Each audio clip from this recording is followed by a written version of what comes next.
perbincangan kita semakin dalam soal budaya Melayu dan kegiatan-kegiatan yang dilakukan oleh BPM selaku Barisan Pemuda Melayu. Tadi kita bahas banyak soal kegiatan-kegiatan agenda-agenda yang sudah dilakukan. Dan di next atau di pembicaraan kita untuk yang sekarang adalah apa yang akan dilakukan oleh BPM ke depannya. Setelah ini selesai, kita anggap bahwa COVID ini menjadi seperti penghalang kita untuk berkegiatan, mengumpulkan orang banyak. Akhirnya beberapa tadi kegiatan pameran pusaka, teman-teman kita yang dari luar kota bahkan dari luar negeri batal untuk hadir. Apa kalau misalnya ini sudah selesai dan sudah bisa berjalan normal, apa yang akan dilakukan oleh BPM? Ya, terutama yang kita harapkan, yang pertama kita tetap menjalankan agenda tahunan kita.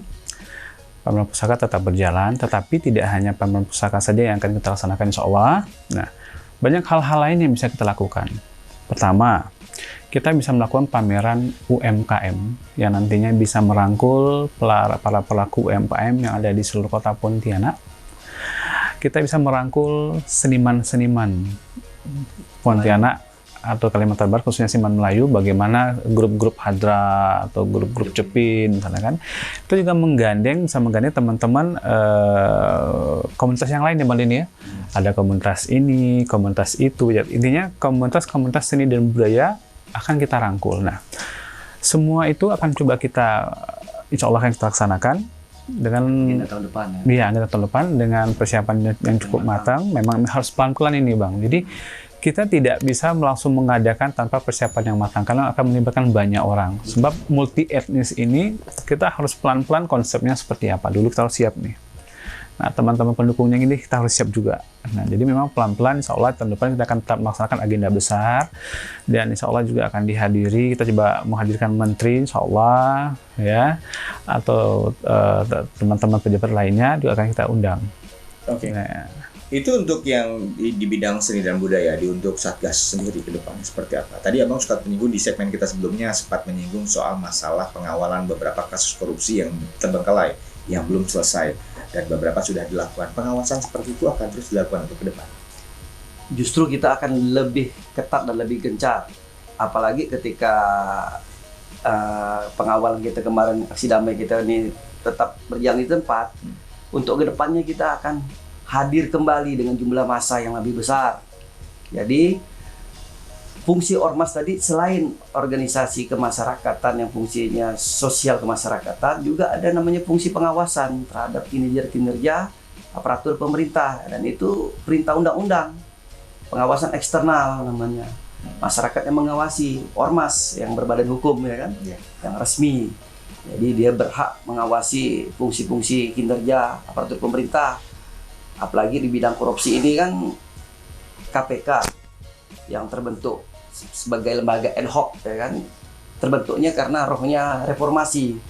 Nah, terbentuknya KPK ini kan karena lembaga-lembaga yang lain tuh kurang maksimal. Jadi terbentuklah lembaga ad hoc KPK di zaman Presiden Megawati.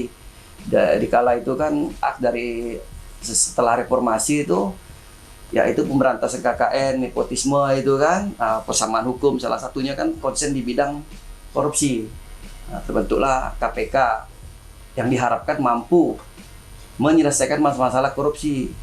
Di situ kita hadir, Barisan Pemuda Melayu. Ke depan agenda kita selalu mengawal kasus-kasus korupsi, khususnya di Kalimantan Barat. Apapun bentuk korupsi yang merugikan negara, kita akan selalu kita kontrol sebagai tadi fungsi ormas. Bukan hanya fungsi sosial kemasyarakatan, tapi juga ada fungsi pengawasan. Ormas itu membantu pemerintah, tadi saya bilang. Sinergi dengan pemerintah dengan membantu melakukan pengawasan eksternal tersebut. Iya. Untuk melakukan bahwa kasus-kasus harus terselesaikan. Jangan hanya kasus-kasus yang kecil-kecil. Dulu kan KPK kan ada batasannya, kasus yang 2 miliar ke atas KPK. Sekarang justru kasus yang 200 jutaan pun ibaratnya ditangkap, diproses ya kan. Padahal tupoksinya bukan seperti itu. Di situ kenapa? Kadang kan ada namanya politik. Maka kemarin ada undang-undang baru lagi tentang KPK. Apalagi sekarang jaksaan, kepolisian pun udah mulai berperan lagi dia sekarang nih. Dan nampak kemajuannya semenjak ada KPK, kejaksaan dan kepolisian pun mulai bersinergi lagi nih. Dia menunjukkan kinerjanya yang baik. Dan sekarang ada undang-undang kejaksaan, kepolisian bisa menyadap. Tidak hanya KPK, orang yang baru. Kegiatan yang dilakukan oleh BPM beberapa waktu ke depan, selain tadi pengawasan akan terus dilakukan, pengawasan eksternal terus dilakukan, kemudian kegiatan dari seni dan budaya. Iya. Bang, ada satu bidang yang saya terlupa, olahraga di bidang pemuda. Apakah itu juga termasuk dalam bidangnya Abang? Insya Allah termasuk ya, karena seni budaya itu kan ada mencakup seni olahraga tradisional misalnya. Tradisional. Bisa jadi misalnya kan silat atau Ada, iya, Ini ada menarik. bela diri, ada panahan yang lagi booming sekarang. Nah, itu memang kedepannya memang kita akan coba susun itu. Dan memang butuh waktu untuk bertahap, Bang. Tapi insya Allah kedepannya kita akan coba rangkul. Kita akan coba bikin lagi. Termasuk yang kita tahu bahwa silat itu asalnya Melayu yang Betul. sangat fenomenal sekali, bahkan sekarang sudah sangat mendunia ya. Iya, Dan itu juga akan dicakup oleh BPM. iya, insya Allah. Harapan saya seperti itu. Insya Allah, Bang. Ada memang dalam rancangan kita semenjak berdirinya BPM itu dalam 3 bidang tadi, bidang seni budaya salah satunya sistem budaya dan olahraga tradisional termasuk pencak silat tadi. Ini Sekarang ada tambahan lagi yang lagi booming adalah panahan. panahan, betul. Dan ya karena kita baru terbentuknya BPM baru berapa bulan ini, ya apa yang bisa kita lakukan ya tadi yang udah kita buat gitu kan.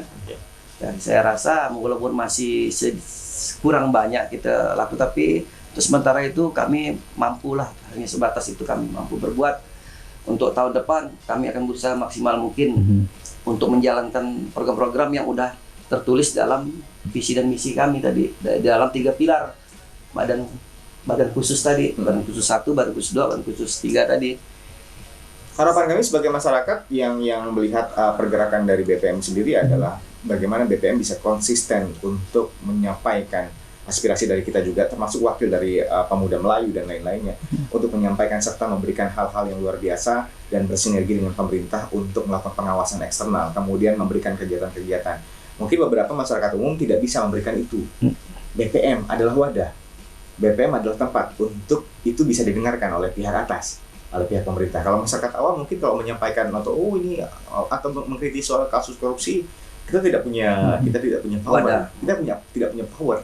BPM punya power untuk melakukan itu. Harapan kami mudah-mudahan Insya Allah. BPM akan terus konsisten. Bang, untuk bergabung menjadi anggota dari BPM, apakah ada syarat-syarat khususnya? Tadi yang pertama sudah disebutkan adalah harus Muslim, Islam. Apakah misalnya ada umur atau apa? Bebas? Ya umurnya paling tidak Dewasa? dewasa lah kan.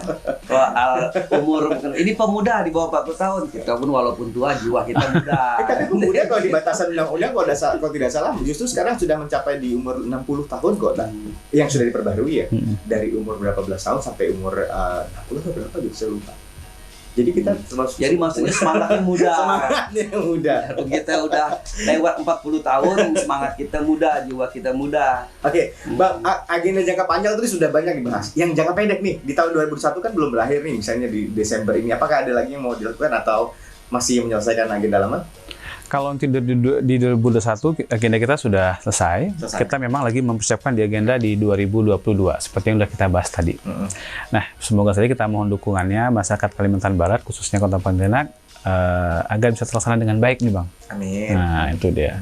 Kita dari Anies TV Pontianak sangat support untuk kegiatan seperti ini. Amin, Karena insyaallah. nanti misalnya kalau ada pameran pusaka lagi, kita dikasih tahu. Kita, Amin, insyaallah. Kita akan ikut, kita mau lihat langsung. Kalau agenda saya sih sebagai komandan keamanan tidak pernah selesai walaupun 2021. jelas. Karena kita selalu siap siaga Bang Denny berat menjaga nih. Kamtipmas, ya kan? Oke. Mendukung aparatur keamanan, Iya. menjaga ketertiban di Kalimantan Barat, khususnya di Kota Pontianak. Tidak ada ruang bagi perusuh, NKRI harga mati. Wah, Gitu. luar biasa.